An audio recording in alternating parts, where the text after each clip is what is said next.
Hey guys, and welcome to another video for your Art 1 class. In this video, we're going to talk about how to work with our new supplies that you got in your pack that you took home from school. We will go over watercolor techniques and watercolor pencil techniques. So in this clip, you can see that I'm swatching a watercolor set that I got.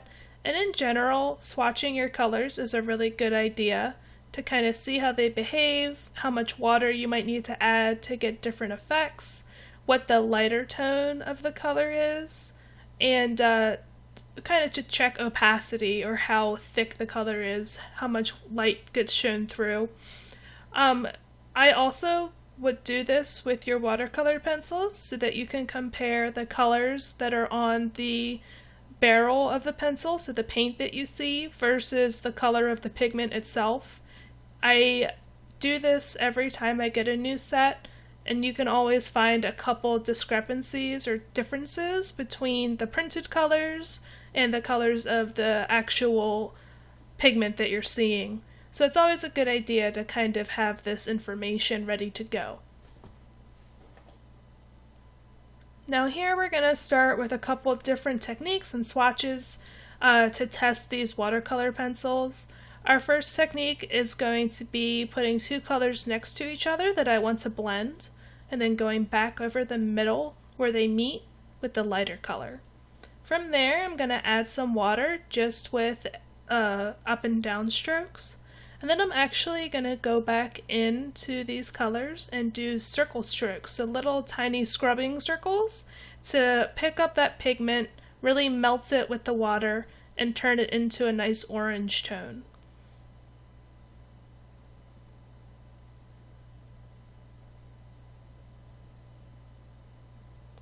After this, I also noticed that it needed a little bit more of the pure yellow color since I mixed most of it into that orange middle tone.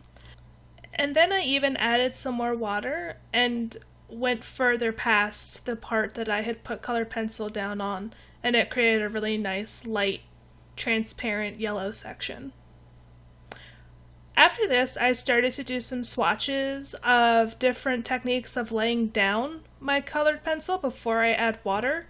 So in this first one, I just did straight up and down lines with more pressure to lighter pressure. And then secondly, I ended up doing circles with more pressure to lighter pressure. One of the downsides of watercolor pencils is that sometimes you can still see your pencil strokes, and you'll see those lines underneath of the paint tone. By doing circles instead of straight up and down lines, you can sometimes blend it out a little bit better and have a more flat gradient without any texture in there. Next, I'm going to do another gradient of different colors, so a yellow to green, and I go back over and just kind of blend where they're going to meet. But before I even get there, if you look just at the color pencils themselves, they actually function pretty well before you add your watercolor. So you can use these as a dry medium without adding water at all, or you can go back in and start to add water and get those nice tones.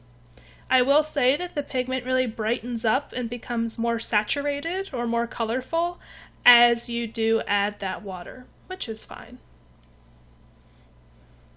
Finally, another cool technique that you can try is to actually use really pigmented circles of your colored pencil as a little paint palette. So if you put down a lot of pigment and then wet it with a clean, wet brush, you can then, in this case I added some water, but you can just use them straight as is. You can actually use them as a little paint palette and just pull those colors directly from those little sections, and you can get colors that way, and you can also start to blend those colors and get a third color. So we talked about primary and secondaries. This is a good way to blend and mix tones if that's something that you want to do, or if you need a nice neutral color. Next, I actually did some different values This is a part of my elements and principles chart. So here I'm just testing how it feels to put down the watercolor pencils as a colored pencil, and then also how it feels to mix it with water and get more of a painted gradient.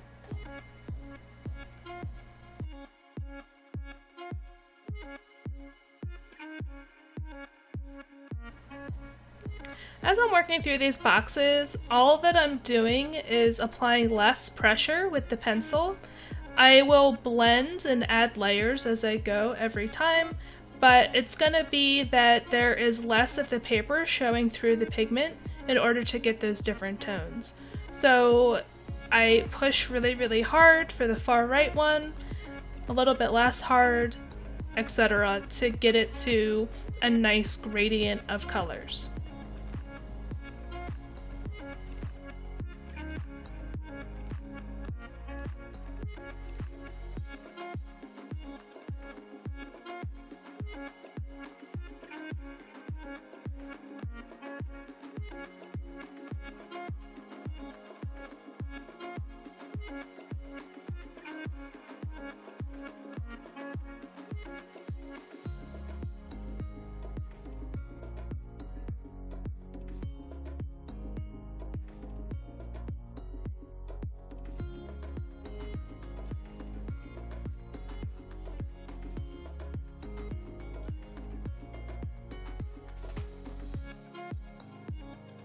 Now for the second box, after I did the same thing as the black boxes, I ended up adding my water, and you'll see as this goes forward that you can get a very similar value scale by adding less pigment to the page and then painting over it. So these boxes will have more of the paper showing even though it's covered in pigment, and you'll end up with a darker to lighter tone gradient, just like you would with a colored pencil.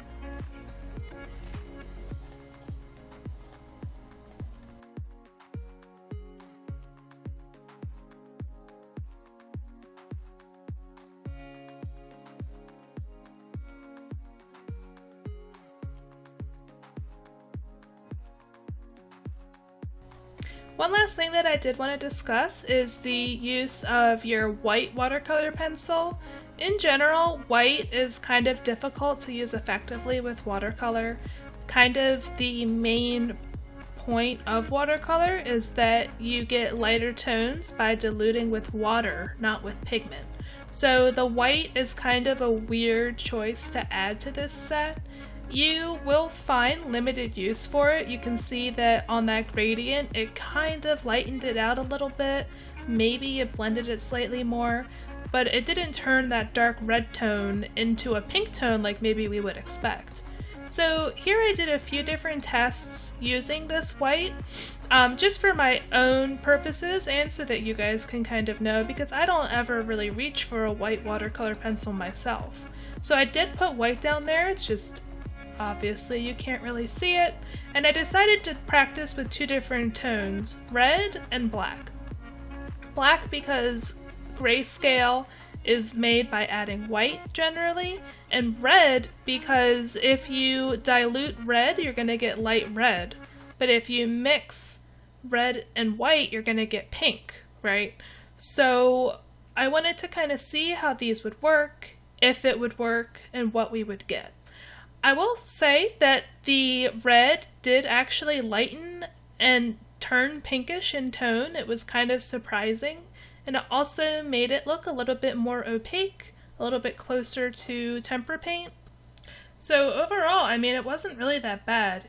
When you look at this swatch, the second one, which is just with straight up water, you can see that the red did stay a little bit more red and didn't get that pinky tone to it. So really, they're kind of a success. Next I did the black, and I think that it was a little bit harder to tell the difference. However, you did get a really nice gradient using that white watercolor pencil. So overall, I think that you will find some use for this white, but I wouldn't try to use it like I'm gonna have a really bright white spot right here, you still want to try to dilute your paint using water primarily, not the white.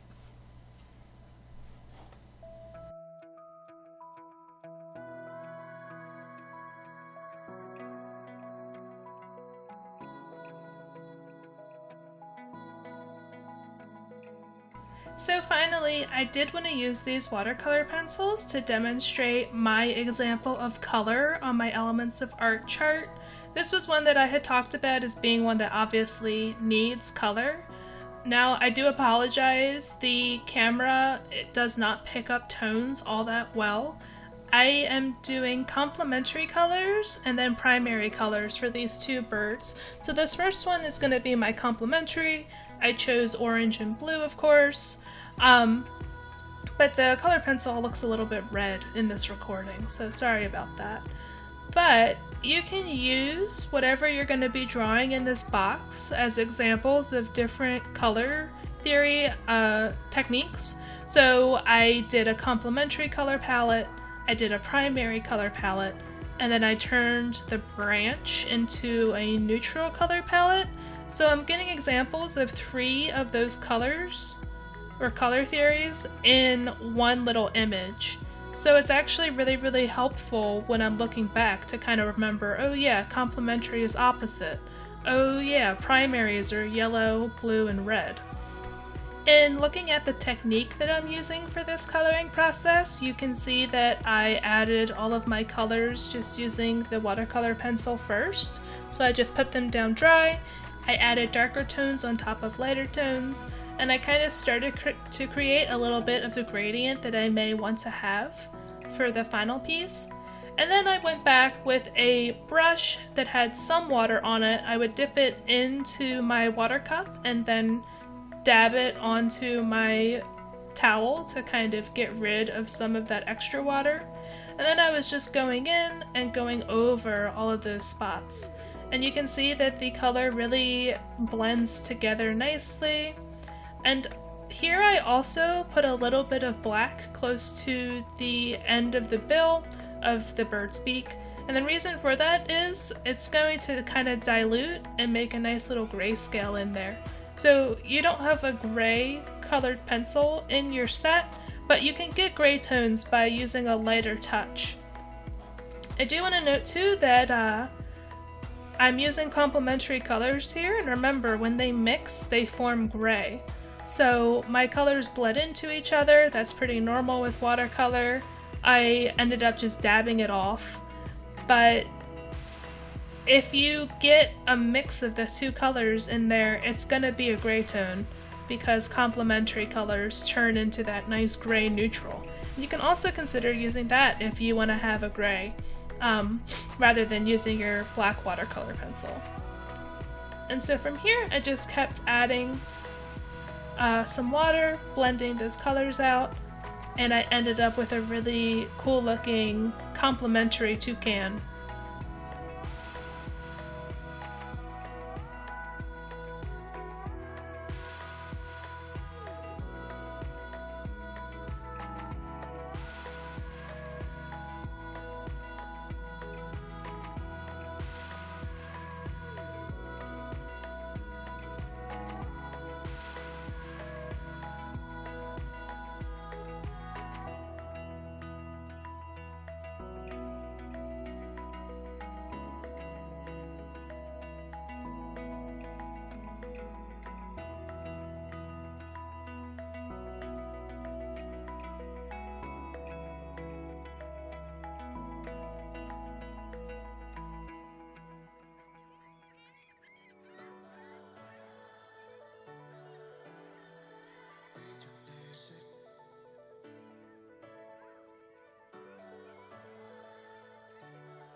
The last thing that I want to mention before I wrap this video up is that if you look at these tail feathers on the bottom of this bird, I added yellow and blue right next to each other, and you'll see that they kind of take on a little bit of a green tone, which is completely normal since they are, that's this secondary color to yellow and blue.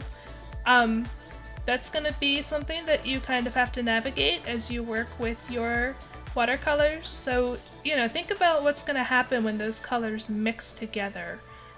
They aren't just going to stay right next to each other all nice and neat, so it's going to be a process to kind of figure out where you want to work next so that your colors don't mix in too much, and how you can get different tones that you want.